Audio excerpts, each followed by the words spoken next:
ನಮಸ್ಕಾರ ಸ್ನೇಹಿತರೆ, ಎಲ್ಲರಿಗೂ ಕೆಪಿಎಸ್ಸಿ ಟ್ಯೂಟರ್ ಯೂಟ್ಯೂಬ್ ಚಾನೆಲ್ಗೆ ಸ್ವಾಗತ.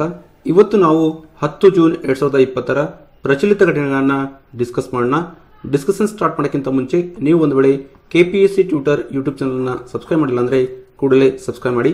ಪಕ್ಕದಲ್ಲಿ ಒಂದು ಬೆಲ್ ಐಕನ್ ಇರುತ್ತೆ, ಅದನ್ನು ಪ್ರೆಸ್ ಮಾಡಿ. ಇದರಿಂದ ನಿಮಗೆ ಏನಾಗುತ್ತೆ, ನಾನು ಯಾವುದೋ ಒಂದು ಹೊಸ ವಿಡಿಯೋ ಅಪ್ಲೋಡ್ ಮಾಡಿದಾಗ ನಿಮಗೆ ನೋಟಿಫಿಕೇಶನ್ ಬರುತ್ತೆ. ಸಪೋಸ್ ನಿಮಗೆ ಈ ವಿಡಿಯೋನ PDF ಬೇಕಾದರೆ ನೀವು ನನ್ನ ಟೆಲಿಗ್ರಾಮ್ ಚಾನೆಲ್ನ ಜಾಯ್ನ್ ಆಗಬೇಕಾಗುತ್ತೆ. ಟೆಲಿಗ್ರಾಮ್ ಚಾನೆಲ್ನ ಲಿಂಕನ್ನು ಡಿಸ್ಕ್ರಿಪ್ಷನ್ ಬಾಕ್ಸಲ್ಲಿ ನಾನು ಕೊಟ್ಟಿದ್ದೀನಿ. ಸೊ ಅದರ ಮುಖಾಂತರ ನೀವು ಟೆಲಿಗ್ರಾಮ್ ಚಾನೆಲ್ನ ಜಾಯ್ನ್ ಆಗ್ಬೋದು. ಸೊ ಇವತ್ತಿನ ಡಿಸ್ಕಷನ್ನ ಸ್ಟಾರ್ಟ್ ಮಾಡೋಣ. Let start. ಮೊದಲನೇದಾಗಿ ನಾವು ಆಲ್ ಇಂಡಿಯಾ ರೇಡಿಯೋ ನ್ಯೂಸ್ ಮತ್ತು ರಾಜ್ಯಸಭಾ ಟಿವಿಯ ಮುಖ್ಯಾಂಶಗಳನ್ನು ನೋಡೋಣ. ಅದರಲ್ಲಿ ಇಂಪಾರ್ಟೆಂಟ್ ಆಗಿ ಹೇಳುವ ಪಾಯಿಂಟ್ ಯಾವುದಿದೆ ಅಂದರೆ, ನೋಡಿ, ನಮ್ಮ ಕರ್ನಾಟಕದಲ್ಲಿ ರಾಜ್ಯಸಭೆಯ 4 ಸ್ಥಾನಗಳ ಚುನಾವಣೆ ನಡೀಬೇಕಾಗಿದೆ. ಸೊ ಆ ಒಂದು ಚುನಾವಣೆಗೆ 4 ಜನ ಮಾಡಿದರೆ ನಾಮಪತ್ರವನ್ನು ಸಲ್ಲಿಸಿದ್ದಾರೆ. ಬಿಜೆಪಿಯಿಂದ ಇಬ್ರು, ಈರಣ್ಣ ಕಡಾಡಿ ಮತ್ತು ಅಶೋಕ್ ಗಸ್ತಿ. ಕಾಂಗ್ರೆಸ್ನಿಂದ ಮಲ್ಲಿಕಾರ್ಜುನ್ ಖರ್ಗೆ ಅವರು, ಜೆಡಿಎಸ್ನಿಂದ HD ದೇವೇಗೌಡ ಅವರು ಮತ್ತು ಒಬ್ಬರು ಪಕ್ಷೇತರವಾಗಿ ಯಾರಂದ್ರೆ ಅವರು ಸಂಗಮೇಶ್ ಚಿಕ್ಕ ನರಗುಂದ, ಇವರು ನಾಮಪತ್ರವನ್ನು ಸಲ್ಲಿಕೆ ಮಾಡಿದ್ದಾರೆ. ಅದೇ ರೀತಿ ನಮ್ಮ ಕರ್ನಾಟಕದ ವಿಧಾನ ಪರಿಷತ್ಗೆ 7 ಸ್ಥಾನಗಳಿಗೆ ಈ ಜೂನ್ 29 ಒಂದು ಚುನಾವಣೆಯನ್ನು ನಡೆಯಲಿದೆ. ಸೊ ಇದು ಜಸ್ಟ್ ಒಂದು ಮಾಹಿತಿಯನ್ನು ನೆನಪಿಟ್ಕೊಳ್ಳಿ ಅಷ್ಟೇ. ಓಕೆ. ಸೊ ಇಲ್ಲಿ ಒಂದು ಇಂಪಾರ್ಟೆಂಟ್ ಪಾಯಿಂಟ್ ಏನಂದ್ರೆ, ವಿಶ್ವಸಂಸ್ಥೆಯ ವಾರ್ಷಿಕ ಸಾಮಾನ್ಯ ಸಭೆ ಬಗ್ಗೆ ಹೇಳಿದ್ದಾರೆ. ವಿಶ್ವಸಂಸ್ಥೆಯ ವಾರ್ಷಿಕ ಸಾಮಾನ್ಯ ಸಭೆ ಅಧಿವೇಶನ ಸೆಪ್ಟೆಂಬರ್ ಅಲ್ಲಿ ನಡೆಯಲಿದೆ. ಸೊ ಸೆಪ್ಟೆಂಬರ್ ಅಲ್ಲಿ ಏನು ಈ ಒಂದು ಅಧಿವೇಶನ ನಡೆಯಲಿದೆ, ಅಲ್ಲಿ ದೇಶದ ನಾಯಕರು ಅಂದರೆ ಗ್ಲೋಬಲ್ ನಾಯಕರು ಯಾರು ನ್ಯೂಯಾರ್ಕ್ಗೆ ಪ್ರಯಾಣ ಮಾಡಬಾರ್ದು, ಅಲ್ಲಿ ಹೋಗಬಾರ್ದು ಅಂತ ಒಂದು ಸಂದೇಶವನ್ನ ವಿಶ್ವಸಂಸ್ಥೆಯ ಸಾಮಾನ್ಯ ಸಭೆಯ ಅಧ್ಯಕ್ಷರು ಪ್ರಕಟಣೆಯನ್ನ ಕೊಟ್ಟಿದ್ದಾರೆ, ಹೇಳಿದ್ದಾರೆ. ಇದಕ್ಕಿಂತ ಮುಂಚೆನೂ ನಾನು ಹೇಳಿದ್ದೆ, ವಿಶ್ವಸಂಸ್ಥೆಯ ವಾರ್ಷಿಕ ಸಾಮಾನ್ಯ ಸಭೆ ನಡೀಬೇಕಾಗಿದೆ. ಸೊ ಆ ಸಾಮಾನ್ಯ ಸಭೆಯಲ್ಲಿ ಈ ವಿಶ್ವಸಂಸ್ಥೆಯ ಪ್ರಧಾನ ಕಾರ್ಯದರ್ಶಿ ಏನಿದ್ದಾರೆ ಗುಟೆರಸ್, ಅವ್ರೇನು ಹೇಳಿದ್ರು ಅಂದ್ರೆ, ಯಾರು ನ್ಯೂಯಾರ್ಕ್ಗೆ ಬರಬಾರ್ದು. ಅದರ ಜೊತೆಗೆ ಏನು ಹೇಳಿದ್ರು ಅಂದ್ರೆ, ಅವರು ಎಲ್ಲರೂ ಏನು ಮಾಡ್ಬೇಕಂದ್ರೆ, ಎಲ್ಲಾ ದೇಶದ ನಾಯಕರು ಧ್ವನಿ ಮುದ್ರಿತ ಒಂದು ಆಡಿಯೋವನ್ನ ಕಳಿಸಬೇಕು. ಯಾಕಂದ್ರೆ ಮೀಟ್ ಮಾಡೋಕ್ಕಾಗಲ್ಲ. ಸೊ ಹಾಗಾಗಿ ಧ್ವನಿ ಮುದ್ರಿತ ಆಡಿಯೋವನ್ನ ಕಳಿಸಬೇಕಂತ ಅವರು ಹೇಳಿದ್ರು. ಸೊ ಹಾಗಾಗಿ ಇದು ನ್ಯೂಸ್ ಇಲ್ಲಿದೆ, ನೆನ್ಪಿಟ್ಕೊಳ್ಳಿ. ವಿಶ್ವಸಂಸ್ಥೆಯ ವಾರ್ಷಿಕ ಸಾಮಾನ್ಯ ಸಭೆ ಅಧಿವೇಶನ ಯಾವಾಗ ನಡೀತಾ ಇದೆ? ನ್ಯೂಯಾರ್ಕ್ ನಲ್ಲಿ ನಡೆಯಲಿದೆ. ಅದು ಯಾವಾಗ? ಈ ವರ್ಷ ಸೆಪ್ಟೆಂಬರ್ ಅಲ್ಲಿ. Okay okay. Next topic environment performance index ಬಗ್ಗೆ, ಅಂದ್ರೆ ಪರಿಸರದ ಬಗ್ಗೆ ಒಂದು ಪರ್ಫಾರ್ಮೆನ್ಸ್ ಯಾವ ತರ ಇದೆ ಅದರ ಬಗ್ಗೆ ಇಂಡೆಕ್ಸ್ ಅನ್ನ ರಿಲೀಸ್ ಮಾಡಿದ್ದಾರೆ. ಸೊ ಇದು 12ನೇ ಎಡಿಷನ್ ನ ಒಂದು ಇಂಡೆಕ್ಸ್. ಇದನ್ನ ರಿಲೀಸ್ ಮಾಡಿದವರು ಯಾರಂದ್ರೆ, ವರ್ಲ್ಡ್ ಎಕನಾಮಿಕ್ ಫೋರಂ ಜೊತೆ ಕೊಲಾಬರೇಷನ್ ಮಾಡಿಕೊಂಡು ಯಾಲೆ ಮತ್ತು ಕೊಲಂಬಿಯಾ ಯೂನಿವರ್ಸಿಟಿಗಳು ಇದನ್ನ ರಿಲೀಸ್ ಮಾಡಿದ್ದಾರೆ. ಸೊ ಈ ಒಂದು ಇಂಡೆಕ್ಸ್ ನ ಟೈಮ್ ಲೈನ್ ಬಗ್ಗೆ ಹೇಳಬೇಕಾದ್ರೆ, ಈ ಒಂದು ಇಂಡೆಕ್ಸ್ ಪ್ರತಿ 2 ವರ್ಷಗಳಿಗೆ ಒಂದು ಸಲ ಏನ್ ಮಾಡ್ತಾರೆ, ಬಿಡುಗಡೆಯನ್ನ ಮಾಡ್ತಾರೆ. ನೋಡಿ, ಬೈ ಆನ್ಯುಯಲಿ ಅಂತಂದ್ರೆ 2 ವರ್ಷಕ್ಕೆ ಒಂದು ಸಲ ರಿಲೀಸ್ ಮಾಡ್ತಾರೆ. ಬೈ ಆನ್ಯುವಲ್ ಅಂತಂದ್ರೆ 1 ವರ್ಷದಲ್ಲಿ 2 ಸಲ ರಿಲೀಸ್ ಮಾಡ್ತಾರೆ. ಸೊ ಇದೇನಾಗಿದೆ, 2 ವರ್ಷಕ್ಕೆ ಒಂದು ಸಲ ಬಿಡುಗಡೆ ಮಾಡುವ ಒಂದು ಇಂಡೆಕ್ಸ್ ಆಗಿದೆ. ಈ ಇಂಡೆಕ್ಸ್ ಏನ್ ಹೇಳುತ್ತೆ ಅಂದ್ರೆ, ಟೋಟಲ್ ಆಗಿ 180 ಕಂಟ್ರಿಗಳ 180 ಕಂಟ್ರಿಗಳ ಒಂದು ಎನ್ವಿರಾನ್ಮೆಂಟ್ ಪರ್ಫಾರ್ಮೆನ್ಸ್ ಬಗ್ಗೆ ಹೇಳುತ್ತೆ. ಅಂದ್ರೆ ಈ 180 ಕಂಟ್ರಿಗಳಲ್ಲಿ ಯಾವ ತರ ಪರಿಸರಕ್ಕೆ ಸಂಬಂಧಪಟ್ಟ ಯಾವ ತರ ಒಂದು ಇನಿಷಿಯೇಟಿವ್ ಅನ್ನು ತೆಗೆದುಕೊಂಡಿದ್ದಾರೆ. ಲೈಕ್ ಕಾರ್ಬನ್ ಡೈಆಕ್ಸೈಡ್ ಲೆವೆಲ್ ಕಡಿಮೆ ಮಾಡೋಕ್ಕೋಸ್ಕರ ಇರ್ಬೋದು, ವೇಸ್ಟ್ ವಾಟರ್ ಮ್ಯಾನೇಜ್ಮೆಂಟ್ ಇರ್ಬೋದು, ವೇಸ್ಟ್ ಮ್ಯಾನೇಜ್ಮೆಂಟ್ ಇರ್ಬೋದು. ಸೊ ಈ ತರ ಹಲವಾರು ಏನು ಇಂಡಿಕೇಟರ್ಸ್ ಇದಾವೆ, ಅವುಗಳನ್ನ ಪರಿಗಣಿಸಿ ಒಟ್ಟಾರೆ 32 ಪರ್ಫಾರ್ಮೆನ್ಸ್ ಇಂಡಿಕೇಟರ್ಸ್ ನ 11 ಕೆಟಗರೀಸಿಯಲ್ಲಿ, ಆ 11 ಕೆಟಗರಿ ಎನ್ವಿರಾನ್ಮೆಂಟಲ್ ಹೆಲ್ತ್ ಮತ್ತು ಎಕೋಸಿಸ್ಟಮ್ ಬಗ್ಗೆ ಅವು ಕವರ್ ಮಾಡುತ್ತೆ. ಸೊ ಅದನ್ನು ಆಧರಿಸಿ 180 ಕಂಟ್ರಿಗಳಿಗೆ ಒಂದು ರ್ಯಾಂಕಿಂಗ್ ಅನ್ನು ಕೊಟ್ಟಿದ್ದಾರೆ ಈ ಒಂದು ರಿಪೋರ್ಟ್ ಅಲ್ಲಿ. ಸೊ ಈ ರ್ಯಾಂಕಿಂಗ್ ಅಲ್ಲಿ ಅಂದ್ರೆ ಇಂಡೆಕ್ಸ್ ಅಲ್ಲಿ ನಮ್ಮ ಭಾರತದ ಬಗ್ಗೆ ಮಾತಾಡಬೇಕಾದ್ರೆ, ನಾವು ನಮ್ಮ ಭಾರತ ದೇಶ 168ನೇ ಸ್ಥಾನವನ್ನು ಪಡೆದುಕೊಂಡಿದೆ ಈ ಒಂದು ಪಟ್ಟಿಯಲ್ಲಿ. ಅಂದ್ರೆ ಟೋಟಲ್ ಆಗಿ 100 ಸ್ಕೋರ್ ಅಲ್ಲಿ 27.6 ಸ್ಕೋರ್ ಅನ್ನು ನಮ್ಮ ಭಾರತ ದೇಶ ಪಡ್ಕೊಂಡಿದೆ. ನೋಡಿ, 2018ರಲ್ಲಿ ನಮ್ಮ ಭಾರತ ದೇಶ 177ನೇ ಸ್ಥಾನವನ್ನು ಪಡೆದುಕೊಂಡಿತ್ತು, ಇವಾಗ 168ನೇ ಸ್ಥಾನವನ್ನು ಪಡ್ಕೊಂಡಿದೆ. ಈ ಎನ್ವಿರಾನ್ಮೆಂಟ್ ಪರ್ಫಾರ್ಮೆನ್ಸ್ ಇಂಡೆಕ್ಸ್ ಅಲ್ಲಿ ಟಾಪ್ ದೇಶಗಳು ಯಾವ್ಯಾವ ಅಂದ್ರೆ, ಡೆನ್ಮಾರ್ಕ್ 1ನೇ ಸ್ಥಾನವನ್ನು ಪಡೆದುಕೊಂಡಿದೆ, 2ನೇ ಸ್ಥಾನ ಲುಕ್ಸಂಬರ್ಗ್, 3ನೇ ಸ್ಥಾನ ಸ್ವಿಟ್ಜರ್ಲ್ಯಾಂಡ್. ಇನ್ನೊಂದು ಮಾಹಿತಿ ಏನಂದ್ರೆ, ಆಲ್ ಸೌತ್ ಏಷಿಯನ್ ಕಂಟ್ರೀಸ್ಗಳಲ್ಲಿ ಅಫ್ಘಾನಿಸ್ತಾನ ಹೊರತುಪಡಿಸಿದ್ರೆ ಇರುವ ದೇಶಗಳು, ಬೇರೆ ದೇಶಗಳು ಏನಿದಾವೆ ಅಫ್ಘಾನಿಸ್ತಾನ ಹೊರತುಪಡಿಸಿ ಆ ದೇಶಗಳು ನಮ್ಮ ಇಂಡಿಯಾಕ್ಕಿಂತ ಮುಂಚೂಣಿಯಲ್ಲಿ ಇದಾವೆ ಒಂದು ರ್ಯಾಂಕಿಂಗ್ ಪಟ್ಟಿಯಲ್ಲಿ. ಓಕೆ. ಸೊ ಇದು ಎನ್ವಿರಾನ್ಮೆಂಟ್ ಪರ್ಫಾರ್ಮೆನ್ಸ್ ಇಂಡೆಕ್ಸ್ ಬಗ್ಗೆ. Next topic inter parliamentary alliance on China ಬಗ್ಗೆ ಇದೆ. ನೋಡಿ, ಈ ಚೀನಾ ದೇಶ ಒಂದು ಕಮ್ಯುನಿಸ್ಟ್ ದೇಶ. ಸೊ ಈ ಚೀನಾ ದೇಶ ಏನ್ ಮಾಡ್ತಾ ಇದ್ದಾರೆ, global trade, security, human rights, ಈ ಎಲ್ಲಾ ವಿಷಯಗಳಲ್ಲಿ ಇದಕ್ಕೆ ಸಂಬಂಧಪಟ್ಟ ಇಶ್ಯೂಗಳ ಮೇಲೆ ಏನ್ ಮಾಡುತ್ತೆ, ದಬ್ಬಾಳಿಕೆಯನ್ನು ಹಾಕ್ತಾ ಇದೆ. ಸೊ ಒಂದು ದೇಶ, ಚೀನಾ ದೇಶ ಏನಾದರೂ ಒಂದು ಟ್ರೇಡ್ ಅನ್ನು ನಡೆಸಬೇಕಾದ್ರೆ, ಸೆಕ್ಯೂರಿಟಿ ನಡೆಸಬೇಕಾದ್ರೆ, ಹ್ಯೂಮನ್ ರೈಟ್ಸ್ ಬಗ್ಗೆ ಏನಾದರೂ ಇಶ್ಯೂಗಳಿದ್ರೆ ಅದರ ಮೇಲೆ ಏನ್ ಮಾಡುತ್ತೆ, ದಬ್ಬಾಳಿಕೆಯನ್ನು ಹಾಕ್ತಾ ಇದೆ. ಸೊ ಹಾಗಾಗಿ ಇದನ್ನ ಕೌಂಟರ್ ಮಾಡೋಕ್ಕೋಸ್ಕರ, ಅಂದ್ರೆ ಚೀನಾ ದೇಶವನ್ನ ಕೌಂಟರ್ ಮಾಡೋಕ್ಕೋಸ್ಕರ 8 ದೇಶಗಳ ಸೀನಿಯರ್ ಲಾ ಮೇಕರ್ಸ್ಗಳು ಏನು ಮಾಡಿದ್ದಾರೆ, ಒಂದು ಒಕ್ಕೂಟವನ್ನ ಅಂದ್ರೆ inter parliamentary alliance on China ಅಂತ ಒಂದು ಒಕ್ಕೂಟವನ್ನ ಸ್ಥಾಪನೆಯನ್ನು ಮಾಡಿದ್ದಾರೆ. ಇದರ ಮುಖ್ಯ ಉದ್ದೇಶ ಏನಂದ್ರೆ ಈ ಚೀನಾ ಕಮ್ಯುನಿಸ್ಟ್ ಕಂಟ್ರಿ ಇದೆ ಅದನ್ನು ಕೌಂಟರ್ ಮಾಡಬೇಕು. ಯಾವ ವಿಷಯಗಳಲ್ಲಿ? ಗ್ಲೋಬಲ್ ಟ್ರೇಡ್, ಸೆಕ್ಯೂರಿಟಿ, ಹ್ಯೂಮನ್ ರೈಟ್ಸ್ಗಳಲ್ಲಿ. ಈ ಒಂದು ಅಲಯನ್ಸ್ ಅಲ್ಲಿ ಯಾವ ದೇಶಗಳು ಪಾರ್ಟಿಸಿಪೇಟ್ ಮಾಡ್ತಾ ಇದಾವೆ ಅಂದ್ರೆ US, Germany, UK, Japan, Australia, Canada, Sweden, Norway ಮತ್ತು ಯುರೋಪಿಯನ್ ಪಾರ್ಲಿಮೆಂಟ್ನ ಮೆಂಬರ್ಸ್ಗಳು. ಇಲ್ಲಿ ಇಟ್ಕೊಳ್ಳಿ, ಈ ಒಂದು ಅಲಯನ್ಸ್ ಅಲ್ಲಿ ನಮ್ಮ ದೇಶ ಇಲ್ಲ, ಇಂಡಿಯಾ ಇದರಲ್ಲಿ ಪಾರ್ಟಿಸಿಪೇಟ್ ಮಾಡ್ತಾ ಇಲ್ಲ. So this is very very important point, right? So ಏನು ಮಾಡ್ತಾರೆ ಈ 8 ದೇಶಗಳ ಲೀಡರ್ಸ್ಗಳು ಏನು ಮಾಡ್ತಾರೆ, ಒಂದು ಕಡೆ ಕೂಡಿ ಅವ್ರು ಏನು ಮಾಡ್ತಾರೆ ಅಂದರೆ ಪ್ರೋಎಕ್ಟಿವ್ ಮತ್ತು ಸ್ಟ್ರಾಟಜಿಕ್ ಅಪ್ರೋಚ್ಗಳನ್ನು ರೆಡಿ ಮಾಡ್ತಾರೆ, ಕನ್ಸ್ಟ್ರಕ್ಟ್ ಮಾಡ್ತಾರೆ. ಯಾವುದಕ್ಕೋಸ್ಕರ? ಚೀನಾ ರಿಲೇಟೆಡ್ ಇಶ್ಯೂಗಳನ್ನು ಸಾಲ್ವ್ ಮಾಡೋಕ್ಕೋಸ್ಕರ, ಚೀನಾ ಏನು ದಬ್ಬಾಳಿಕೆ ನಡೆಸ್ತಾ ಇದೆ ಅದನ್ನು ಕಡಿಮೆ ಮಾಡೋಕ್ಕೋಸ್ಕರ, ಕೌಂಟರ್ ಮಾಡೋಕ್ಕೋಸ್ಕರ. ಇದು inter parliamentary alliance on China ಬಗ್ಗೆ. Next topic periodic labour force survey ಬಗ್ಗೆ ಇದೆ. ಇದೊಂದು ಆನ್ಯುವಲ್ ರಿಪೋರ್ಟ್. ಯಾವಾಗ ಕಂಡಕ್ಟ್ ಮಾಡಿದ್ದಾರೆ ಇದು ಅಂದರೆ ಜುಲೈ 2018ರಿಂದ ಜೂನ್ 2019ವರೆಗೆ. ಈ ಒಂದು ಸರ್ವೆಯನ್ನು ಕಂಡಕ್ಟ್ ಮಾಡಿದವರು ministry of statistics and programme implementation. ಇವರು ಇದನ್ನು ಸರ್ವೆ ಮಾಡಿ ರಿಲೀಸ್ ಅನ್ನು ಮಾಡಿದ್ದಾರೆ ಒಂದು ರಿಪೋರ್ಟ್. ನೋಡಿ ಈ ರಿಪೋರ್ಟ್ ಏನು ಹೇಳುತ್ತೆ ಅಂತಂದ್ರೆ ಲೇಬರ್ ಫೋರ್ಸ್ ಅಲ್ಲಿ ಎಷ್ಟು ಅನ್ಎಂಪ್ಲಾಯ್ಮೆಂಟ್ ಇದ್ದಾರೆ ಅಂದ್ರೆ ಲೇಬರ್ ಫೋರ್ಸ್ ಅಲ್ಲಿ ಅಂತಂದ್ರೆ ಒಬ್ಬ ವ್ಯಕ್ತಿ ಕೆಲಸ ಮಾಡ್ತಾ ಇದ್ದಾನೆ ಅಥವಾ ಒಂದು ಕೆಲಸಕ್ಕೆ ಹುಡುಕ್ತಾ ಇದ್ದಾನೆ ಅಥವಾ ಅವನು ಕೆಲಸಕ್ಕೆ ಅವೈಲಬಿಲಿಟಿ ಇದ್ದಾನೆ, ಅದನ್ನ ಲೇಬರ್ ಫೋರ್ಸ್ ಅಂತ ಕರೀತಾರೆ. ಸೊ ಈ ಲೇಬರ್ ಫೋರ್ಸ್ ಅಲ್ಲಿ ಎಷ್ಟು ಜನ ನಿರುದ್ಯೋಗಿಗಳಾಗಿದ್ದಾರೆ, ಅನ್ಎಂಪ್ಲಾಯ್ಮೆಂಟ್ ಇದ್ದಾರೆ, ಅದರ ಬಗ್ಗೆ ಈ ಒಂದು ರಿಪೋರ್ಟ್, ಈ ಒಂದು ಸರ್ವೆ ಹೇಳುತ್ತೆ. ನಾವು ಟೋಟಲ್ ಆಗಿ ಇಂಡಿಯಾದಲ್ಲಿ ರೂರಲ್ ಮತ್ತು ಅರ್ಬನ್ ಸೇರಿಕೊಂಡು ಅದರ ಜೊತೆಗೆ ಮೇಲ್ ಫಿಮೇಲ್ ಎರಡೂ ಸೇರ್ಕೊಂಡು ನೋಡಿದಾಗ ಒಟ್ಟಾರೆ 2017-18ರಲ್ಲಿ ಅನ್ಎಂಪ್ಲಾಯ್ಮೆಂಟ್ ರೇಟ್ 6.1% ಇತ್ತು. 2018-19ರಲ್ಲಿ 5.8% ಆಗಿದೆ, ಅಂದರೆ ಕಡಿಮೆ ಆಗಿದೆ. ಸಪೋಸ್ ನಾವು ಇಂಡಿಯಾದಲ್ಲಿ ಮೇಲ್ ಕಂಪೇರ್ ಮಾಡಿದಾಗ 6.2% 2017-18ರಲ್ಲಿ ಇತ್ತು, 2018-19ರಲ್ಲಿ 5.2 ಇತ್ತು, ಅಂದರೆ ಕಡಿಮೆ ಆಗಿದೆ. ಸಾರಿ, ಮೇಲಲ್ಲಿ 6.2 ಇತ್ತು, 6 ಆಗಿದೆ. ಫೀಮೇಲಲ್ಲಿ 5.7 ಇತ್ತು, ಇವಾಗ 5.2 ಆಗಿದೆ. ಅದೇ ರೀತಿ ನೀವು ಇಂಡಿಯಾದಲ್ಲಿ ರೂರಲ್ ಬಗ್ಗೆ ನೋಡಬೇಕಾದ್ರೆ, ಅರ್ಬನ್ ಬಗ್ಗೆ ನೋಡಬೇಕಾದ್ರೆ 2017-18ರಲ್ಲಿ ಏನು ಒಂದು ಅನ್ಎಂಪ್ಲಾಯ್ಮೆಂಟ್ ರೇಟ್ ಇತ್ತು, 2018-19ರಲ್ಲಿ ಆಗಿದೆ, ಕಡಿಮೆಯನ್ನ ಆಗಿದೆ. ಸೊ ಒಂದು ಟ್ರೆಂಡ್ ಅನ್ನು ನೆನಪಿಟ್ಕೊಳ್ಳಿ. ಅನ್ಎಂಪ್ಲಾಯ್ಮೆಂಟ್ ರೇಟು ಇಂಡಿಯಾದಲ್ಲಿ ಮತ್ತು ರೂರಲ್ ಅರ್ಬನ್ ಎಲ್ಲ ನೋಡಿಕೊಂಡ್ರೆ ನಾವು ಎಲ್ಲ ಒಂದು ವಿಭಾಗದಲ್ಲಿ ಏನಾಗಿದೆ 2017-18ಕ್ಕೆ ಕಂಪೇರ್ ಮಾಡಿದಾಗ 2018-19ರಲ್ಲಿ ಏನಾಗಿದೆ, ಕಡಿಮೆಯನ್ನ ಆಗಿದೆ. ಆದರೆ ಇನ್ನೊಂದು ವಿಷಯ ಏನಂತಂದ್ರೆ ಲೇಬರ್ ಫೋರ್ಸ್ ಪಾರ್ಟಿಸಿಪೇಷನ್ ರೇಟ್ ಅಲ್ಲಿ ಏನಾಗಿದೆ, ಇಂಪ್ರೂವ್ ಆಗಿದೆ ಮಾರ್ಜಿನಲ್ ಆಗಿ. ಎಷ್ಟು ಅಂತಂದ್ರೆ 2017-18ರಲ್ಲಿ 36.9% ಇತ್ತು ಅನ್ಎಂಪ್ಲಾಯ್ಮೆಂಟ್ ರೇಟ್, ಇವಾಗ ಎಷ್ಟಾಗಿದೆ 37. ಲೇಬರ್ ಫೋರ್ಸ್ ಪಾರ್ಟಿಸಿಪೇಷನ್ ರೇಟ್ ಇದು ಬೇರೆ ಅದು ರೇಟು. ಸೊ ಇದು ಏನಾಗಿದೆ, ಇಂಪ್ರೂವ್ ಆಗಿದೆ. ಎಷ್ಟಾಗಿದೆ ಅಂದ್ರೆ 2017-18ರಲ್ಲಿ 36.9 ಇತ್ತು, ಇವಾಗ 37.5% ಏನಾಗಿದೆ 2018-19ರಲ್ಲಿ ಇನ್ಕ್ರೀಸ್ ಆಗಿದೆ. ಅಂದ್ರೆ ಲೇಬರ್ ಫೋರ್ಸ್ ಪಾರ್ಟಿಸಿಪೇಷನ್ ರೇಟ್ ಅಂದ್ರೆ ಸಪೋಸ್ ಇವಾಗ ಲೇಬರ್ ಫೋರ್ಸ್ ಇದೆ, ನಿಮಗೆ ಹೇಳಿದೆ ಲೇಬರ್ ಫೋರ್ಸ್ ಅಂದ್ರೆ ಏನು ಹೇಳಿದೆ ನಾನು, ಒಬ್ಬ ವ್ಯಕ್ತಿ ಕೆಲಸ ಮಾಡ್ತಾ ಇದ್ದಾನೆ ಅಥವಾ ಕೆಲಸ ಹುಡುಕ್ತಾ ಇದ್ದಾನೆ ಅಥವಾ ಕೆಲಸಕ್ಕೆ ಅವನು ರೆಡಿ ಇದ್ದಾನೆ, ಅವೈಲಬಿಲಿಟಿ ಇದ್ದಾನೆ.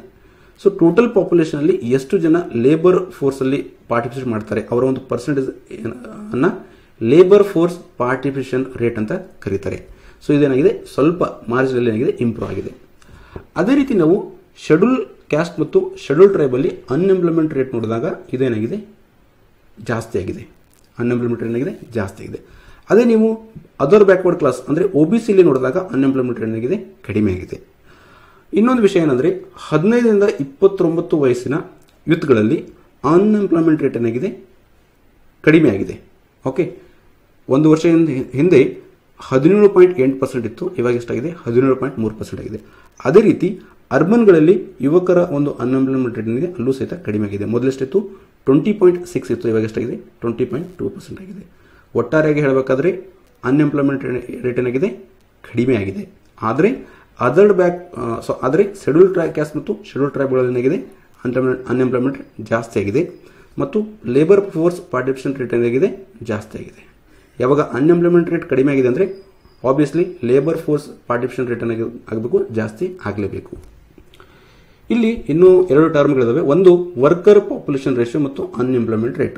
ವರ್ಕರ್ ಪಾಪ್ಯುಲೇಷನ್ ರೇಷಿಯೋ ಅಂದರೆ ಟೋಟಲ್ ಪಾಪ್ಯುಲೇಷನ್ ಅಲ್ಲಿ ಎಷ್ಟು ಜನ ವ್ಯಕ್ತಿಗಳು ಉದ್ಯೋಗವನ್ನು ಹೊಂದಿದ್ದಾರೆ, ಎಂಪ್ಲಾಯ್ಡ್ ಇದ್ದಾರೆ. ಸೊ ಅದರ ಒಂದು ಪರ್ಸೆಂಟೇಜ್ ಅನ್ನ ವರ್ಕರ್ ಪಾಪ್ಯುಲೇಷನ್ ರೇಷಿಯೋ ಅಂತ ಕರೀತಾರೆ. ಅನ್ಎಂಪ್ಲಾಯ್ಮೆಂಟ್ ರೇಟ್ ಅಂತಂದ್ರೆ ಲೇಬರ್ ಫೋರ್ಸ್ ಅಲ್ಲಿ ಎಷ್ಟು ವ್ಯಕ್ತಿಗಳು ಅನ್ಎಂಪ್ಲಾಯ್ಮೆಂಟ್ ಆಗಿದ್ದಾರೆ, ಸೊ ಅವರನ್ನ ಅನ್ಎಂಪ್ಲಾಯ್ಮೆಂಟ್ ರೇಟ್ ಅಂತ ಕರೀತಾರೆ, ಆ ಒಂದು ಪರ್ಸೆಂಟೇಜ್ ಅನ್ನ. ನೋಡಿ, ಈ ಒಂದು ರಿಪೋರ್ಟಲ್ಲಿ ನೀವು ಏನು ಇಟ್ಕೊಳ್ಬೇಕಂದ್ರೆ, ಈ ರಿಪೋರ್ಟನ್ನು ಯಾರು ಬಿಡುಗಡೆ ಮಾಡಿದ್ದಾರೆ ಅದನ್ನು ಇಟ್ಕೊಳ್ಬೇಕು.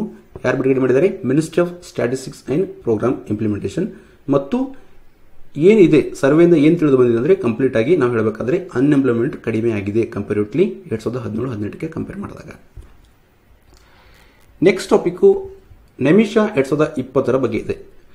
ನೋಡಿ, ಈ ಒಂದು ಕೋವಿಡ್-19 ಔಟ್ಬ್ರೇಕ್ ಒಂದು ಸಂದರ್ಭದಲ್ಲಿ national gallery of modern art, ಇದು ಒಂದು ಮಿನಿಸ್ಟ್ರಿ ಆಫ್ ಕಲ್ಚರ್ನ ಸಬ್ಸಿಡರಿ ಆಫೀಸ್, ಇವರು ಏನು ಮಾಡಿದ್ದಾರೆ ಅಂದರೆ 8 ಜೂನ್ 2020ರಿಂದ 3 ಜುಲೈ 2020ರವರೆಗೆ ಒಂದು ಸಮ್ಮರ್ ಆರ್ಟ್ ಪ್ರೋಗ್ರಾಮ್ ನಡೆಸ್ತಾ ಇದ್ದಾರೆ. ಅದರ ಹೆಸರು ಆನ್ಲೈನ್ ನಿಮಿಷಾ 2020.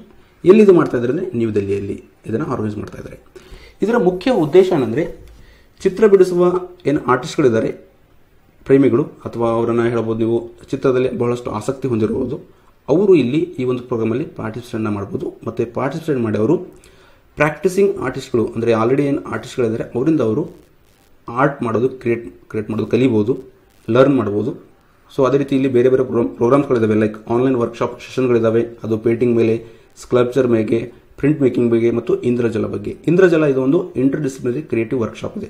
ಸೊ ಈ ಥರ ಹಲವಾರು ಪ್ರೋಗ್ರಾಮ್ಗಳಿದ್ದಾವೆ. ಈ ಒಂದು ಪ್ರೋಗ್ರಾಮ್ ಆರ್ಟ್ ಪ್ರೋಗ್ರಾಮ್ ಮುಖಾಂತರ ಈ ಪ್ರೋಗ್ರಾಮನ್ನು ಕೈಗೊಳ್ಳುತ್ತೆ. ಅಲ್ಲಿ ಏನಂದರೆ ಆರ್ಟ್ ಎಂಥೂಸಿಯಾಸ್ಟ್ಗಳು ಪಾರ್ಟಿಸಿಪೇಟ್ನ ಮಾಡಬಹುದು. ಅದೇ ರೀತಿ ಏನಾಗುತ್ತೆ ಅಂದರೆ, ಯಾವಾಗ ಈ ಒಂದು ಪ್ರೋಗ್ರಾಮಲ್ಲಿ ಪ್ರಾಕ್ಟೀಸಿಂಗ್ ಆರ್ಟಿಸ್ಟ್ಗಳು ಆರ್ಟ್ ಎಂಥೂಸಿಯಾಸ್ಟ್ಗಳಿಗೆ ಏನೋ ಒಂದು ಕ್ರಿಯೇಟಿವ್ ಲರ್ನಿಂಗನ್ನು ಕಲಿಸ್ತಾರೆ, ಆರ್ಟನ್ನು ಕಲಿಸ್ತಾರೆ. ಸೊ ಆರ್ಟ್ ಕಲಿಸಿದ ಮೇಲೆ ಅವರೇನು ಒಂದು ಆರ್ಟನ್ನು ಕ್ರಿಯೇಟ್ ಮಾಡ್ತಾರೆ, ಚಿತ್ರನ ಬಿಡಿಸ್ತಾರೆ, ಚಿತ್ರಕಲೆಯನ್ನು ಮಾಡ್ತಾರೆ. ಸೊ ಅದರಲ್ಲಿ ಟಾಪ್ ಒಳ್ಳೆ ಇರುವ ಒಂದು ಆರ್ಟ್ ವರ್ಕ್ಸ್ ಏನು ಮಾಡ್ತಾರೆ, ಸೆಲೆಕ್ಟ್ ಮಾಡ್ತಾರೆ. ಆ ಆರ್ಟ್ಗಳನ್ನು ಸೋಹಮ್ ಎಂಬ ಒಂದು ಮೀಡಿಯಾ ಪ್ಲಾಟ್ಫಾರ್ಮ್ ಇದೆ, ಅದರ ಮೇಲೆ ಡಿಸ್ಪ್ಲೇನ ಮಾಡ್ತಾರೆ. ನೋಡಿ, ಸೋಹಮ್ ಇದು NGMA ಒಂದು ಮೀಡಿಯಾ ಕಲ್ಚರಲ್ ಮೀಡಿಯಂ ಪ್ಲಾಟ್ಫಾರ್ಮ್ ಆಗಿದೆ. ಸೊ ಇದು ಏನು ಮಾಡುತ್ತೆ, ಈ ಒಂದು ಪ್ಲಾಟ್ಫಾರ್ಮ್ ಸೋಹಮ್ ಅಂತ ಅಂದರೆ NGMA national gallery of modern art artist ಮತ್ತು ಆರ್ಟ್ ಎಂಥೂಸಿಯಾಸ್ಟ್ ಇವರ ಮಧ್ಯೆ ಒಂದು ಸಂಬಂಧ, ರಿಲೇಶನ್ಶಿಪ್ ಡೈಲಾಗನ್ನು ಬೆಳೆಸುತ್ತೆ. ಈ ಸೋಹಮ್ ಮಾಡಿ ಎಲ್ಲಿಂದ ಬಂದಿದೆ? ಸೋಹಮ್ ವರ್ಡ್ ಅಂದರೆ ವೇದಿಕ್ ಫಿಲಾಸಫಿಯಿಂದ ಬಂದಿದೆ. ಸೋಹಮ್ ಅಂದರೆ ಸ ಅಹಂ ಅಂತ. ಇದರ ಅರ್ಥ ಏನಂದರೆ, ಚಿತ್ರಕಲೆಗಾರರು ಅವರ ಬಿಡಿಸಿದ ಒಂದು ಚಿತ್ರ ಏನಿದೆ, ಆ ಒಂದು ಐಡೆಂಟಿಟಿ ಅದು ಏನಾಗುತ್ತೆ, ಯೂನಿವರ್ಸ್ ಜೊತೆ ಏನಾಗಿದೆ ಕನೆಕ್ಟ್ ಆಗಿದೆ ಅಂತ ಒಂದು ಸಂದೇಶವನ್ನು, ಒಂದು ಭಾವನೆಯನ್ನು ಕೊಡುತ್ತೆ. ಸೊ ಅದನ್ನು ಸೋಹಮ್ ಅಂತ ಕರೀತಾರೆ. ಸೊ ಸೋಹಮ್ ಒಂದು ವೇದಿಕ್ ಫಿಲಾಸಫಿ ಮುಖಾಂತರ ಸೋಹಮ್ ವರ್ಡ್ನ ತೆಗೆದುಕೊಂಡಿದ್ದಾರೆ. ಸೊ ಇದು ಒಂದು ಕಲ್ಚರ್ ಮೀಡಿಯಾ ಪ್ಲಾಟ್ಫಾರ್ಮ್ ಅಲ್ಲಿ NGMA ಯಾವ ಅಂಡರಲ್ಲಿ ಕೆಲಸ ಮಾಡುತ್ತೆ? ಮಿನಿಸ್ಟ್ರಿ ಆಫ್ ಕಲ್ಚರ್ ಅಡಿಯಲ್ಲಿ ಕೆಲಸ ಮಾಡುತ್ತೆ. ನಾವಿಲ್ಲಿ NGMA ಬಗ್ಗೆ ಹೇಳಬೇಕಾದ್ರೆ, national gallery of modern art ಇದು ಸ್ಥಾಪನೆಯಾಗಿದ್ದು 1954ರಲ್ಲಿ. ಎಲ್ಲಿ ಇದು ಸ್ಥಾಪನೆ ಮಾಡಿದ್ದಾರೆ ಅಂದರೆ, ನ್ಯೂ ದೆಹಲಿಯ ಜೈಪುರ್ ಹೌಸಲ್ಲಿ. ಇದನ್ನು ಕಂಟ್ರೋಲ್ ಮಾಡುವವರು, ಅಡ್ಮಿನಿಸ್ಟ್ರೇಟ್ ಮಾಡೋರು ಯಾರಂದರೆ ಮಿನಿಸ್ಟ್ರಿ ಆಫ್ ಕಲ್ಚರ್ ಅಡಿಯಲ್ಲಿ. ಅಂದರೆ ಮಿನಿಸ್ಟ್ರಿ ಆಫ್ ಕಲ್ಚರ್ ಅಡಿಯಲ್ಲಿ national gallery of modern art ಒಂದು ಸಬ್ ಆರ್ಡಿನೇಟ್ ಆಫೀಸ್ ಆಗಿ ಕೆಲಸವನ್ನು ಮಾಡುತ್ತೆ. ನ್ಯಾಷನಲ್ ಗ್ಯಾಲರಿ ಆಫ್ ಮಾಡರ್ನ್ ಆರ್ಟ್ನ ಬ್ರಾಂಚಸ್ಗಳು ಎಲ್ಲಿದ್ದಾವೆ ಅಂದರೆ, ಒಂದು ಮುಂಬೈಲಿದೆ, ಇನ್ನೊಂದು ಬೆಂಗಳೂರಲ್ಲಿದೆ. ಇದರ ಆಬ್ಜೆಕ್ಟಿವ್ ಏನಂದರೆ, 1850ರಿಂದ ಇಲ್ಲಿವರೆಗೆ ಏನು ಮಾಡರ್ನ್ ಆರ್ಟ್ಗಳಿದ್ದಾವೆ ಅದನ್ನು ಏನು ಮಾಡೋದು, ಪ್ರಿಸರ್ವ್ ಮಾಡಿ ಅದರ ಬಗ್ಗೆ ಸಂದೇಶವನ್ನು ಜನಗಳಿಗೆ ತಿಳಿಸೋದು. ನೆಕ್ಸ್ಟ್ ಟಾಪಿಕ್ಕು ಆದಿತ್ಯ ಬಗ್ಗೆ ಇದೆ. ಆದಿತ್ಯ ಇದು ಒಂದು India's first solar powered ferry ಅಂತಂದರೆ, ಈ ಥರ ಒಂದು ಬೋಟ್, ಚಿಕ್ಕದಾದ ಒಂದು ಬೋಟ್, ಇದನ್ನು ಫೆರಿ ಅಂತ ಕರೀತಾರೆ. ಸೊ ಈ ಆದಿತ್ಯ ನಮ್ಮ ದೇಶದ ಮೊಟ್ಟ ಮೊದಲ ಒಂದು ಸೋಲಾರ್ ಪವರ್ಡ್ ಫೆರಿ, ಅಂದರೆ ಸೋಲಾರ್ ಮೇಲೆ ಇದು ನಡೆಯುತ್ತೆ, ಕೆಲಸ ಮಾಡುತ್ತೆ. ಸೊ ಈ ಥರದ ಒಂದು ಇಂಡಿಯಾಸ್ ಫಸ್ಟ್ ಸೋಲಾರ್ ಪವರ್ಡ್ ಫೆರಿಯನ್ನು ಆದಿತ್ಯನ ಗೂಸ್ಟೋವ್ ಟ್ರೋವ್ ಅವಾರ್ಡ್ಗೆ ಶಾರ್ಟ್ ಲಿಸ್ಟನ್ನು ಮಾಡಿದ್ದಾರೆ. ಓಕೆ, ನೋಡಿ, ವಿಶ್ವದಲ್ಲಿ ಟೋಟಲಾಗಿ ಈ ಥರದ ಫೆರಿಗಳು 12 ಇದ್ದಾವೆ. 12 ಫೆರಿಗಳನ್ನು ಆದಿತ್ಯ 12 ಫೆರಿಗಳನ್ನು ಈ ಒಂದು ಅವಾರ್ಡ್ಗೆ ಶಾರ್ಟ್ ಲಿಸ್ಟನ್ನು ಮಾಡಿದ್ದಾರೆ. ಆದಿತ್ಯ ಬಗ್ಗೆ ಹೇಳಬೇಕಾದ್ರೆ, ಆದಿತ್ಯ ಇದು ಆಪರೇಟ್ ಮಾಡೋದು ವಯಕೋಮ್ ಮತ್ತು ತವನ ಕಡಮ್, ಎಲ್ಲಿ ಬರುತ್ತೆ? ಇದು ಕೇರಳದಲ್ಲಿ ಬರುತ್ತೆ. ಇದು 2016ರಲ್ಲಿ ಲಾಂಚ್ ಮಾಡಿದ್ದಾರೆ. 2017ರಿಂದ ಇದು ಸರ್ವಿಸ್ ಕೊಡೋಕ್ಕೆ ಸ್ಟಾರ್ಟ್ ಮಾಡಿತು. ಇದು ನಮ್ಮ ದೇಶದ ಫಸ್ಟ್ ಸೋಲಾರ್ ಪವರ್ಡ್ ಫೆರಿ ಮತ್ತು ಲಾರ್ಜೆಸ್ಟ್ ಸೋಲಾರ್ ಪವರ್ಡ್ ಬೋಟ್. ಇದು ಯಾರು ಆಪರೇಟ್ ಮಾಡ್ತಾರೆ ಅಂದರೆ, Kerala state water transport department. ಮತ್ತು ಇದನ್ನು ಬಿಲ್ಡ್ ಮಾಡಿದವರು ನಾವಲ್ಟ್ ಸೋಲಾರ್ ಆ್ಯಂಡ್ ಎಲೆಕ್ಟ್ರಿಕಲ್ ಬೋಟ್, ಇದು ಕೋಚಿಯಲ್ಲಿದೆ. ನೋಡಿ, ಆದಿತ್ಯ ಒಂದು ಏನು ಸ್ಮಾಲ್ ಬೋಟ್ ಆಗಿದೆ, ಏನು ಸೋಲಾರ್ ಪವರ್ಡ್ ಫೆರಿ ಏನಿದೆ, ಇದರ ವಿಶೇಷತೆ ಏನಿದೆ ಅಂದರೆ, ಒಂದು ದಿವಸದಲ್ಲಿ 22 ಟ್ರಿಪ್ಸ್ಗಳನ್ನು ಮಾಡುತ್ತೆ. ಅಂದರೆ ಒಂದು ಪ್ರದೇಶದಿಂದ ಇನ್ನೊಂದು ಪ್ರದೇಶಕ್ಕೆ 70ರಿಂದ 75 ಪ್ಯಾಸೆಂಜರ್ಗಳನ್ನು ಕರೆದುಕೊಂಡು ಹೋಗುತ್ತೆ. ಅದು ಎಷ್ಟು ಸಲ? ಒಂದು ದಿನದಲ್ಲಿ 22 ಸಲ. ಅಂದರೆ ಟೋಟಲಾಗಿ 66 ಕಿಲೋಮೀಟರ್ ಟ್ರಾವೆಲನ್ನು ಮಾಡುತ್ತೆ ಒಂದು ದಿನದಲ್ಲಿ. ಸೊ 66 ಕಿಲೋಮೀಟರ್ ಟ್ರಾವೆಲ್ ಮಾಡೋಕ್ಕೆ, ಸೋಲಾರನ್ನು ಯೂಸ್ ಮಾಡೋಕ್ಕೆ ಇದಕ್ಕೆ ಎಷ್ಟು ಕಾಸ್ಟ್ ಬೇಕು? ಎನರ್ಜಿ ಕಾಸ್ಟ್ ಅಂದರೆ 180 ರೂಪಾಯಿ ಬೇಕು. ಅದೇ ನೀವು ಸೋಲಾರ್ ಬದಲಾಗಿ ನೀವು ಡೀಸೆಲನ್ನು ಯೂಸ್ ಮಾಡಿದಾಗ 8,000 ರೂಪಾಯಿ ಬೇಕು. ನೋಡಿ ಎಷ್ಟು ಡಿಫರೆನ್ಸ್ ಇದೆ. ಸೊ ಅದೇ ರೀತಿ ಇನ್ನೊಂದೇನೆಂದರೆ ಆದಿತ್ಯ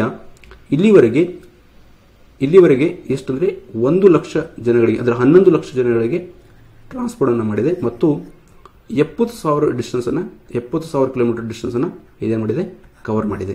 ಸೊ ಹಾಗಾಗಿ ಇದರ ಒಂದು ವಿಶೇಷತೆ ನೋಡಿಕೊಂಡು ಈ ಆದಿತ್ಯ ಫೆರಿಗೆ, ಫಸ್ಟ್ ಸೋಲಾರ್ ಪವರ್ಡ್ ಫೆರಿಗೆ ಗೂಸ್ಟೋ ಟ್ರೋ ಅವಾರ್ಡ್ಗೆ ಶಾರ್ಟ್ ಲಿಸ್ಟನ್ನು ಮಾಡಲಾಗಿದೆ. ನಾವಿಲ್ಲಿ ಗೂಸ್ಟೋ ಟ್ರೋ ಅವಾರ್ಡ್ ಬಗ್ಗೆಯೂ ಸಹಿತ ತಿಳ್ಕೊಳ್ಳೋಣ. ಗೂಸ್ಟೋ ಟ್ರೋ ಅವಾರ್ಡ್ ಇದನ್ನು ಯಾಕೆ ಕೊಡ್ತಾರೆ, ಯಾರಿಗೋಸ್ಕರ ಕೊಡ್ತಾರೆ, ಯಾರ ನೆನಪಿಗೆ ಕೊಡಿಸ್ತಾರೆ ಅಂದರೆ, ಗುಶಿಯಾ ಎಲೆಕ್ಟ್ರಿಕ್ ಬೋಟ್ ಅವಾರ್ಡನ್ನು ಇನ್ಸ್ಟಿಟ್ಯೂಟ್ ಮಾಡಿದ್ದು ಗೂಸ್ಟೋ ಟ್ರೋ ಅವರ ನೆನಪಿಗೋಸ್ಕರ. ಗೂಸ್ಟೋ ಟ್ರೋ ಇವರೊಬ್ಬರು ಫ್ರೆಂಚ್ ಎಲೆಕ್ಟ್ರಿಕಲ್ ಇಂಜಿನಿಯರ್ ಆಗಿದ್ದರು. ಎಲೆಕ್ಟ್ರಿಕ್ ಕಾರ್ಸ್ ಮತ್ತು ಬೋಟ್ಸ್ಗಳಲ್ಲಿ ಇವರು ಬಹಳಷ್ಟು ಸಂಶೋಧನೆ ಮಾಡಿದ್ದಾರೆ. ಆ ಒಂದು ಕ್ಷೇತ್ರದಲ್ಲಿ ಬಹಳಷ್ಟು ಮುಂದೆ ಬೆಳೆದಿದ್ದಾರೆ. ಸೊ ಅವರ ಒಂದು ನೆನಪಿಗೋಸ್ಕರ ಈ ಒಂದು ಅವಾರ್ಡನ್ನು ಕೊಡಲಾಗುತ್ತೆ. ಟೋಟಲ್ ಆಗಿ ಇವರ ಹೆಸರ ಮೇಲೆ 75 ಪೇಟೆಂಟ್ಸ್ಗಳಿದ್ದಾವೆ. ಅಂದರೆ ಇವರು ಎಲೆಕ್ಟ್ರಿಕ್ ಕಾರ್ ಮತ್ತು ಬೋಟ್ಸ್ಗಳಲ್ಲಿ ಬಹಳಷ್ಟು ಹೆಸರನ್ನು ಪಡೆದುಕೊಂಡಿದ್ರು. ಇವರೊಬ್ಬರು ಫ್ರೆಂಚ್ ಎಲೆಕ್ಟ್ರಿಕಲ್ ಇಂಜಿನಿಯರ್ ಆಗಿದ್ದರು. ಸೊ ಇವರ ನೆನಪಿಗೋಸ್ಕರ ಗೂಸ್ಟೋ ಟ್ರೋ ಅವಾರ್ಡನ್ನು ಕೊಡಲಾಗುತ್ತೆ ಪ್ರತಿ ವರ್ಷ. Right. So this is about Gustave Trouve award ಬಗ್ಗೆ. ಓಕೆ, ನೆಕ್ಸ್ಟ್ ಟಾಪಿಕ್ಗಿಂತ ನಾವು ಒಂದು MCQ ಡಿಸ್ಕಸ್ ಮಾಡೋಣ. MCQ ನೋಡಿ, with reference to the social stock exchange consider the following statement. Social stock exchange ಬಗ್ಗೆ ನಾನು ಆಲ್ರೆಡಿ ಡಿಸ್ಕಸ್ ಮಾಡಿದ್ದೆ ಕರೆಂಟ್ ಅಫೇರ್ಸ್ ಅಲ್ಲಿ. ಅದಕ್ಕೆ ಸಂಬಂಧಪಟ್ಟಂತೆ ಈ ಒಂದು ಪ್ರಶ್ನೆ ಇದೆ. ಸೋಷಿಯಲ್ ಸ್ಟಾಕ್ ಎಕ್ಸ್ಚೇಂಜ್ ಬಗ್ಗೆ ಏನು ಹೇಳಿಕೆಯನ್ನು ಕೊಟ್ಟಿದ್ದಾರೆ ಅಂದರೆ, it will promote investors to invest in select social initiatives. ಎರಡನೇ ಹೇಳಿಕೆ ಏನಿದೆ ಅಂದರೆ, it will function on the lines of major stock exchange like BSE and NSE. ಮೂರನೇ statement, the Ishant Hussain committee recommended on the establishment of social stock exchange in India. ನೋಡಿ, social stock exchange ಏನಿದೆ ಅಂದರೆ, ಯಾವ ಥರ BSE ಬಾಂಬೆ ಸ್ಟಾಕ್ ಎಕ್ಸ್ಚೇಂಜ್ ಮತ್ತು national stock exchange ಏನಿದೆ ಅದೇ ಥರ ಏನು ಮಾಡುತ್ತೆ, ಸೋಷಿಯಲ್ ಸ್ಟಾಕ್ ಎಕ್ಸ್ಚೇಂಜ್ ಕೆಲಸ ಮಾಡುತ್ತೆ. ಆದರೆ ಡಿಫರೆನ್ಸ್ ಏನಿದೆ ಅಂದರೆ, BSE ಮತ್ತು NSE ಎಲ್ಲ ಕ್ಷೇತ್ರಗಳಲ್ಲಿ ಕೆಲಸವನ್ನು ಮಾಡುತ್ತೆ. ಸೋಷಿಯಲ್ ಸ್ಟಾಕ್ ಎಕ್ಸ್ಚೇಂಜ್ ಕೆಲಸ ಮಾಡೋದು ಸೋಷಿಯಲ್ ಆಕ್ಟಿವಿಟಿಗೋಸ್ಕರ, ಅಂದರೆ ಸೋಷಿಯಲ್ ವೆಲ್ಫೇರ್ಗೋಸ್ಕರ, ಸಮಾಜದ ಕಲ್ಯಾಣಗೋಸ್ಕರ ಕೆಲಸ ಮಾಡುತ್ತೆ. ಅಂದರೆ ಸೋಷಿಯಲ್ ಸ್ಟಾಕ್ ಎಕ್ಸ್ಚೇಂಜ್ ಅಲ್ಲಿ ನಾನ್ ಪ್ರಾಫಿಟ್ ಆರ್ಗನೈಸೇಷನ್ಗಳು ಇವಾಗ ಲಿಸ್ಟನ್ನು ಮಾಡ್ಕೋಬಹುದು. ಅವರು ರಿಜಿಸ್ಟರ್ ಆಗ್ಬೋದು. ರಿಜಿಸ್ಟರ್ ಆಗಿ ಅವರು ಮಾರ್ಕೆಟಿಂದ ಫಂಡಿಂಗನ್ನು ತೆಗೆದುಕೊಳ್ಳಬಹುದು. ಅಂದರೆ ಇನ್ವೆಸ್ಟರ್ಸ್ಗಳು ಈ ಸೋಷಿಯಲ್ ಆಕ್ಟಿವಿಟಿಗಳಲ್ಲಿ, ಅವರು ಸೋಷಿಯಲ್ ಇನಿಷಿಯೇಟಿವ್ಗಳಲ್ಲಿ, ಸೋಷಿಯಲ್ ಸ್ಟಾಕ್ ಎಕ್ಸ್ಚೇಂಜ್ ಅಡಿಯಲ್ಲಿ ಏನು ಕಂಪನಿಗಳು ರಿಜಿಸ್ಟರ್ ಮಾಡ್ಕೊಂಡಿದ್ದಾವೆ, ನಾನ್ ಪ್ರಾಫಿಟ್ ಆರ್ಗನೈಸೇಷನ್ ಕಂಪನಿಗಳು, ಅಲ್ಲಿ ಅವರು ಇನ್ವೆಸ್ಟನ್ನು ಮಾಡ್ಬೋದು. ಸೊ ಇಲ್ಲಿ ಮೊದಲನೇ ಹೇಳಿಕೆ ಏನಾಗುತ್ತೆ, ಸರಿಯಾದ ಹೇಳಿಕೆ ಆಗುತ್ತೆ. So it will promote investors to invest in select social initiatives. Next ನಾನು ಹೇಳಿದೆ ನಿಮಗೆ BSE ಮತ್ತು NSE ಥರನೇ ಕೆಲಸ ಮಾಡುತ್ತೆ. ಸೊ ಹಾಗಾಗಿ ಎರಡನೇ ಹೇಳಿಕೆಯನ್ನು ಸಹಿತ ಸರಿ ಆಗುತ್ತೆ. ನೋಡಿ, ಈ ಸೋಷಿಯಲ್ ಸ್ಟಾಕ್ ಎಕ್ಸ್ಚೇಂಜ್ ಅನ್ನ ಸ್ಥಾಪನೆ ಮಾಡಬೇಕು ಮತ್ತು ಇದರಲ್ಲಿ ನಾನ್ ಪ್ರಾಫಿಟ್ ಆರ್ಗನೈಸೇಷನ್ ಕಂಪನಿಗಳು ರಿಜಿಸ್ಟರ್ ಆಗಿ ಅವರು ಫಂಡಿಂಗ್ ಅನ್ನು ರೇಸ್ ಮಾಡಬಹುದು ಅಂತ ಒಂದು ರಿಕಮೆಂಡೇಶನ್ ಕೊಟ್ಟಿದ್ದವರು ಯಾರಂದ್ರೆ ಇಶಾಂತ್ ಹುಸೇನ್ ಕಮಿಟಿ. ಅಂದ್ರೆ ಇಶಾಂತ್ ಹುಸೇನ್ ಅವರ ಅಧ್ಯಕ್ಷತೆಯಲ್ಲಿ ಒಂದು ಕಮಿಟಿ ರಚನೆ ಆಗಿತ್ತು. ಅವರು ಇದನ್ನ ರೆಕಮೆಂಡ್ ಮಾಡಿದ್ರು. ಸೊ ಹೇಳಿಕೆ 3 ಏನಾಗುತ್ತೆ, ಸರಿಯಾಗುತ್ತೆ. ಹಾಗಾಗಿ option D is the right answer for this question. Next ನಾವು ಒಂದು ಸಾಲಿನ ಪ್ರಮುಖ ಮುಖ್ಯಾಂಶಗಳು ಅಂದರೆ ಒನ್ ಲೈನರ್ಸ್ ಅನ್ನು ಡಿಸ್ಕಸ್ ಮಾಡೋಣ. ಪ್ರಧಾನಿ ನರೇಂದ್ರ ಮೋದಿ ಅವರು ರೀಸೆಂಟ್ ಆಗಿ ವೇದ ಮರ ಅವರ ಒಂದು ನಿಧನಕ್ಕೆ ಸಮಾಧಾನವನ್ನು ವ್ಯಕ್ತಪಡಿಸಿದ್ದಾರೆ, ಅಂದರೆ ಕಂಡೋಲೆನ್ಸ್ ಅನ್ನು ಹೇಳಿದ್ದಾರೆ. ನೋಡಿ, ವೇದ ಮರ ಇವರೊಬ್ಬರು ದೆಹಲಿಯ ಪೊಲೀಸ್ ಕಮಿಷನರ್ ಆಗಿದ್ದರು ಮತ್ತು ಇವರು ಮಣಿಪುರ್, ಮಿಜೋರಾಂ, ಜಾರ್ಖಂಡ್ನ ಗವರ್ನರ್ ಆಗಿದ್ದರು. ಸೊ ಇವರ ನಿಧನವಾಗಿದೆ. ಇವರಿಗೆ ಸಂಬಂಧಪಟ್ಟಂತೆ ಒಂದು ಪ್ರಶ್ನೆ ಎಕ್ಸಾಮಲ್ಲಿ ಏನು ಕೇಳಬಹುದು ಅಂದರೆ, ಅವರು ಒಂದು ಬುಕ್ ಬರೆದಿದ್ದಾರೆ, ಒಂದು ಬುಕ್ ಅನ್ನು ಆಥರ್ ಮಾಡಿದ್ದಾರೆ. ಅದರ ಹೆಸರು uncivil wars pathology of terrorism in India. So ಈ ಒಂದು ಪುಸ್ತಕವನ್ನು ಬರೆದವರು ಯಾರು, ಮಾರ್ವಾ, ವೇದ್ ಮಾರ್ವಾ. ಇವರು ಪೊಲೀಸ್ ಕಮಿಷನರ್ ಆಗಿದ್ದರು ದಿಲ್ಲಿದು, ಮತ್ತು ಅದೇ ರೀತಿ ಮಣಿಪುರ್, ಮಿಜೋರಾಂ, ಜಾರ್ಖಂಡ್ನ ಫಾರ್ಮರ್ ಗವರ್ನರ್ ಆಗಿದ್ದರು. ಸೊ ಹಾಗಾಗಿ ಇವರಿಗೆ ಸಂಬಂಧಪಟ್ಟ ಒಂದು ಪುಸ್ತಕ ಇದೆ. ಹಾಗಾಗಿ ಇದನ್ನು ನೆನಪಿಟ್ಕೊಳ್ಳಿ. ಯಾಕಂದರೆ ಕೆಲವು SSC ಎಕ್ಸಾಮ್, FD, SD ಈ ಥರ ಎಕ್ಸಾಮ್ಸಲ್ಲಿ ಈ ಬುಕ್ಸ್ಗಳನ್ನು, ಯಾರು ಬುಕ್ಸನ್ನು ಬರೆದಿದ್ದಾರೆ ಅಂತ ಪ್ರಶ್ನೆ ಕೇಳ್ತಾರೆ. ಸೊ ಹಾಗೆ ಇದು ಇಲ್ಲಿ ಇಂಪಾರ್ಟೆಂಟ್ ಆಗುತ್ತೆ. ವರ್ಲ್ಡ್ ಬ್ಯಾಂಕ್ ಏನು ಹೇಳಿದೆ ಅಂತಂದರೆ, ಫೈನಾನ್ಷಿಯಲ್ ಇಯರ್ 2021ರಲ್ಲಿ ನಮ್ಮ ದೇಶದ ಇಂಡಿಯನ್ ಎಕಾನಮಿ ಅಂದರೆ ಭಾರತದ ಆರ್ಥಿಕತೆ 3.2%ಗೆ ಶ್ರಿಂಕ್ ಆಗಲಿದೆ, ಕಾಂಟ್ರಾಕ್ಟ್ ಆಗಲಿದೆ ಅಂತ ಅವರು ಹೇಳಿದ್ದಾರೆ. ಇದೇ ಇವಾಗ ತಾನೇ ನಿಮಗೆ ಹೇಳಿದೆ, ಜೂನ್ 29ರಂದು ನಮ್ಮ ಕರ್ನಾಟಕದಲ್ಲಿ 7 ಕರ್ನಾಟಕ ಲೆಜಿಸ್ಲೇಟಿವ್ ಕೌನ್ಸಿಲ್ಗೆ ಚುನಾವಣೆಯನ್ನು ನಡೆಯಲಿದೆ. ನೋಡಿ, ಇಂಡಿಯಾ ಮತ್ತು ಡೆನ್ಮಾರ್ಕ್ ಈ ಎರಡೂ ದೇಶಗಳು ಪವರ್ ಸೆಕ್ಟರ್ ಅಲ್ಲಿ ಕೋಆಪರೇಷನ್ಗೋಸ್ಕರ ಮತ್ತು ಪವರ್ ಸೆಕ್ಟರ್ನ ಇನ್ನಷ್ಟು ಬೆಳೆಸೋಗೋಸ್ಕರ ಒಂದು ಉದ್ದೇಶ ಇಟ್ಕೊಂಡು ಒಂದು MOUಗೆ ಸಹಿಯನ್ನು ಹಾಕಲಾಗಿದೆ. MOU ಸಹಿ ಹಾಕಿದ್ದು ನಮ್ಮ ಭಾರತ ದೇಶದ ಮಿನಿಸ್ಟ್ರಿ ಆಫ್ ಪವರ್ ಮತ್ತು ಡೆನ್ಮಾರ್ಕ್ನ ministry for energy, utilities and climate ಈ ಎರಡೂ ಮಧ್ಯೆ ಒಂದು MOUಗೆ ಸಹಿಯನ್ನು ಹಾಕಲಾಗಿದೆ. ಸೊ ಇದರಿಂದ ಏನಾಗುತ್ತೆ, ಇಂಡೋ ಡೆನ್ಮಾರ್ಕ್ ಎನರ್ಜಿ ಕೋಆಪರೇಷನ್ ಮತ್ತು ಪವರ್ ಸೆಕ್ಟರ್ ಅನ್ನು ಇನ್ನಷ್ಟು ಬೆಳೆಸೋಕ್ಕೋಸ್ಕರ ಹೆಲ್ಪ್ ಮಾಡುತ್ತೆ. ಆ ಒಂದು ಉದ್ದೇಶವನ್ನು ಇಟ್ಕೊಂಡು 2 ದೇಶಗಳು ಸಹಿಯನ್ನು ಹಾಕಿದವೆ. Union minister for personnel and public revenues ಇವರು ಸೆಂಟ್ರಲ್ ಅಡ್ಮಿನಿಸ್ಟ್ರೇಟಿವ್ ಟ್ರಿಬ್ಯುನಲ್ನ 18ನೇ ಬೆಂಚ್ ಅನ್ನು ಲದಾಖ್ ಮತ್ತು ಜಮ್ಮು ಕಾಶ್ಮೀರ ಇವೆರಡು ಈಗ ಯುಟಿಗಳು, ಸೊ ಅಲ್ಲಿ ಇನಾಗ್ರೇಟ್ ಮಾಡಿದ್ದಾರೆ ಸೆಂಟ್ರಲ್ ಅಡ್ಮಿನಿಸ್ಟ್ರೇಟಿವ್ ಟ್ರಿಬ್ಯುನಲ್. ನೆಕ್ಸ್ಟ್ ನಿಮಗೆ ಎಷ್ಟು ನೆನಪಿದೆ ಅದನ್ನು ಚೆಕ್ ಮಾಡೋಕ್ಕೋಸ್ಕರ ಒಂದು ರಿವಿಷನ್ ಪ್ರಶ್ನೆ ಮೂಲಕ. ಈ ಪ್ರಶ್ನೆಗಳಿಗೆ ನೀವು ಕಮೆಂಟ್ ಬಾಕ್ಸಲ್ಲಿ ಆನ್ಸರನ್ನು ಕೊಡಬೇಕು. 12th ಎಡಿಷನ್, ಯಾವ 12th edition? Environment performance index. ಇದು ಪ್ರತಿ 2 ವರ್ಷಕ್ಕೆ ಒಂದ್ಸಲ ರಿಲೀಸ್ ಮಾಡ್ತಾರೆ. ಸೊ ಇದರ 12ನೇ ಎಡಿಷನ್ ಅನ್ನು ರೀಸೆಂಟ್ ಆಗಿ ರಿಲೀಸ್ ಮಾಡಿದ್ದಾರೆ. ಈ ಇಂಡೆಕ್ಸ್ ಅನ್ನು ಯಾರು ರಿಲೀಸ್ ಮಾಡಿದ್ದಾರೆ ಅಂದ್ರೆ ಯಾವ ಒಂದು ಸಂಸ್ಥೆ ಸೇರಿಕೊಂಡು ಕೊಲಂಬಿಯಾ ಮತ್ತು ಎಲೆ ಯೂನಿವರ್ಸಿಟಿಗಳು ಇದನ್ನು ರಿಲೀಸ್ ಮಾಡಿದ್ದಾರೆ. ಟೋಟಲ್ ಆಗಿ 8 ದೇಶಗಳಿಂದ 8 ಸೀನಿಯರ್ ಲಾ ಮೇಕರ್ಸ್ಗಳು US ಸಹಿತ ಸೇರಿಕೊಂಡು ಚೀನಾವನ್ನು ಕೌಂಟರ್ ಮಾಡೋಕ್ಕೋಸ್ಕರ ಒಂದು ಅಲಿಯನ್ಸ್ ಅನ್ನು ಲಾಂಚ್ ಮಾಡಿದ್ದಾರೆ. ಅದರ ಹೆಸರೇನು?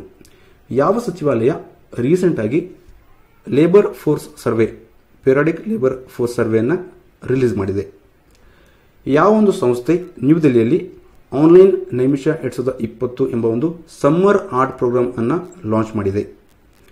India's first solar powered ferry ಅಂದರೆ ಒಂದು ಬೋಟು, ಆ ಬೋಟ್ನ ಹೆಸರೇನು? ಅದು ಇವಾಗ ಗೂಸ್ಟೋ ಟ್ರೂ ಅವಾರ್ಡ್ಗೆ ಶಾರ್ಟ್ ಲಿಸ್ಟ್ ಅನ್ನು ಹಾಕಿದೆ.